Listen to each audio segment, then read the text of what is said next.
The Assembly will now hear an address by Her Excellency Chisika Rose Epelalupo, Vice President of the Republic of Uganda. I request protocol to escort Her Excellency and invite her to address the Assembly.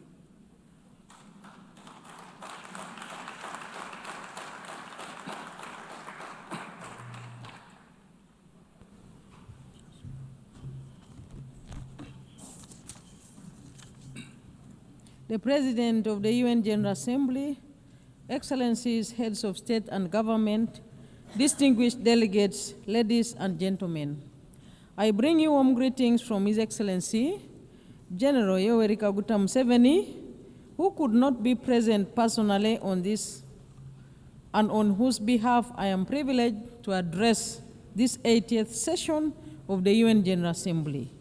Madam President, let me begin by warmly congratulating you on your election as the President of the 80th session of the UN General Assembly.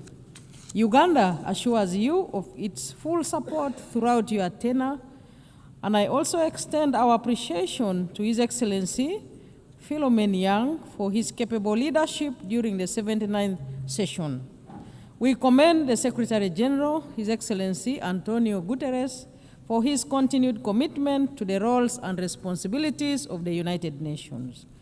This year marks 80 years since the founding of the United Nations, born out of the devastation of the Second World War, with the aim of preventing future wars and promoting global cooperation. This anniversary is timely and is a reminder of our shared responsibility to uphold multilateralism and strengthen global solidarity in addressing common challenges. The theme of this year's General Assembly, Better Together, resonates well with our national objectives. Uganda firmly believes that multilateralism remains an essential framework for building collective solutions to global problems. We reaffirm our commitment to the Charter of the United Nations as the cornerstone of multilateralism, international diplomacy, and cooperation with the global mechanisms to promote and support the intertwined values of humanity, namely peace and security, human rights, and shared prosperity. We are equally committed to fast-tracking the achievements of the 2030 Agenda on Sustainable Development and implementation of the Pact for the Future. Madam President, Uganda continues to play an active role in advancing peace, stability, and security within our region, e.g. in Somalia, South Sudan, DRC, and the Sudan. Uganda remains committed to the peaceful resolution of regional conflicts. We remain the largest troop contributor to the African Union mission in Somalia since 2007, which has been succeeded by the African Union Transition Mission in Somalia, and now the African Support and Stabilization Mission in Somalia. As a country, we have invested both human and financial resources in promoting peace and stability unreservedly. These efforts require reliable and predictable funding.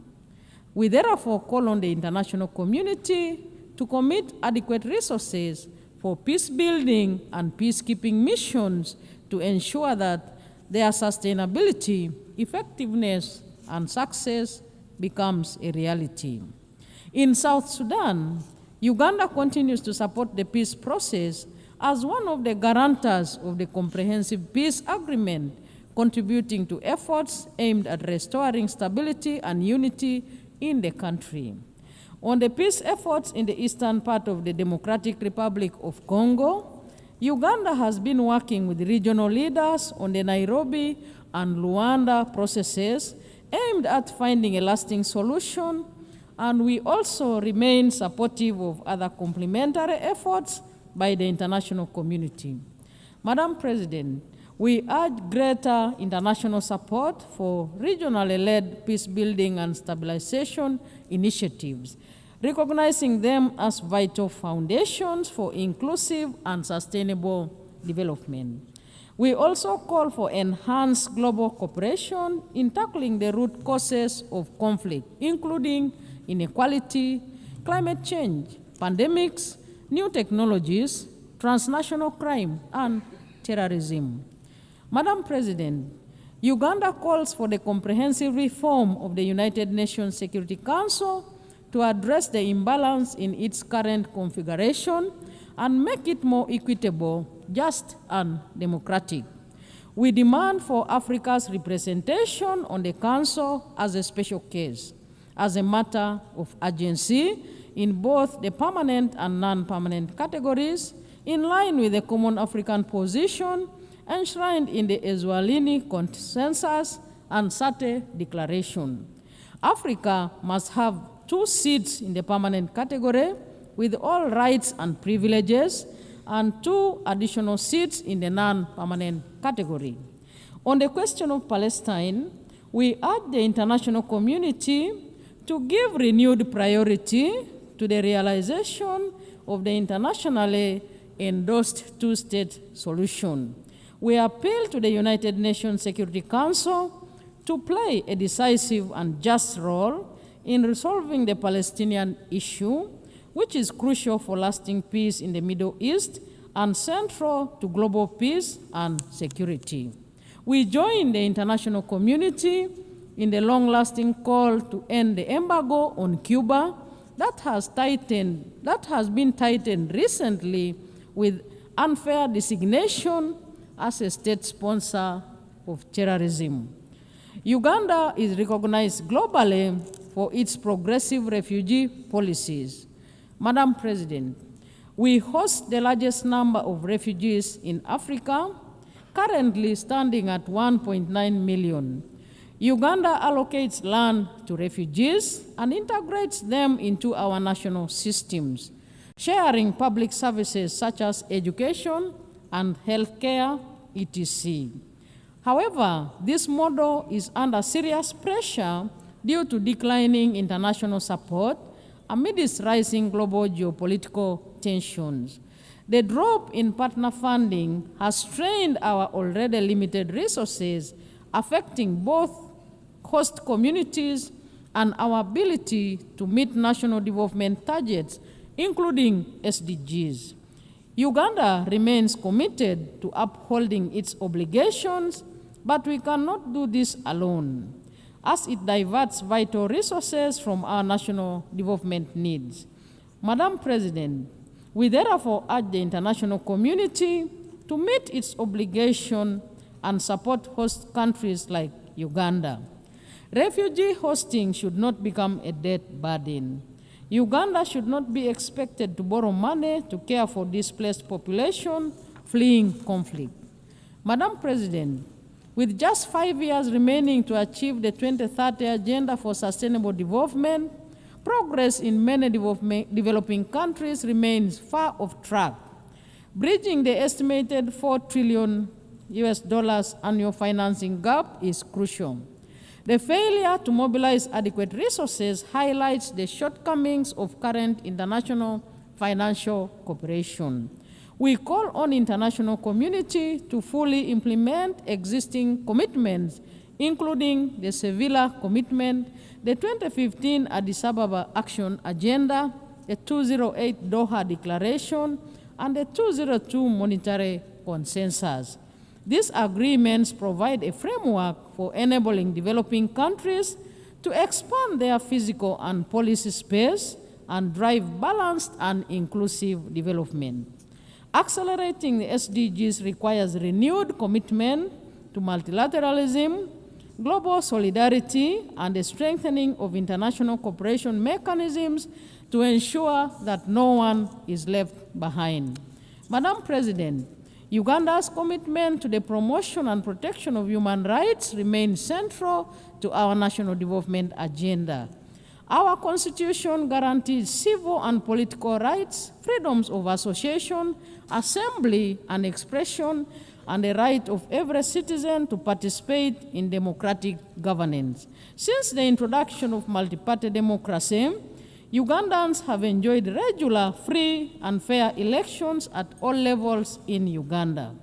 Madam President, Uganda was the first country in the sub-Saharan Africa to introduce universal free primary education in 1987 and universal free secondary education in 2007, an endeavor which has enabled our children to attain basic education and has improved the literacy and numeracy levels in our country, and all the associated benefits and multiplier effects. Health remains at the core of our development strategy. Uganda is scaling up investments in primary health care and deploying digital health solutions to improve service delivery and accountability. Our HIV/AIDS response remains a global model of political will and community engagement. Under the Presidential Fast Track Initiative, Uganda has reduced HIV prevalence to 5.5%, achieved 96% treatment coverage among those diagnosed, and over 90% viral suppression. Madam President, as the current chair of NAM, Uganda is committed to advancing the principle of unity, peace, and solidarity among its members. We support stronger collaboration between NAM and the UN in promoting the interests of developing countries. In this context, we call for accelerated progress on the adoption of the long overdue Covenant on the Rights to Development. Uganda looks forward to welcoming honorable ministers of NAM member states and observers at the 19th Midterm Ministerial Conference scheduled to take place in Kampala between 15th and 16th October 2025. Madam President, as I conclude, the United Nations has stood as a pillar of development, a pillar of peace and human dignity for the last 8 decades. It remains indispensable. It would be impossible to imagine the world today without the United Nations. Uganda acknowledges the UN's many achievements, its legitimacy, convening power, and normative influence. Madam President, more must be done to adopt and adapt and strengthen multilateralism. We must redouble our efforts to uphold international cooperation and ensure that the United Nations system is reflective of the current realities and capable of addressing the intertwined global challenges of peace and security, human rights, and sustainable development. Let us commit to leaving no one behind. Better together. I thank you. On behalf of the Assembly, I wish to thank the Vice President of the Republic of Uganda.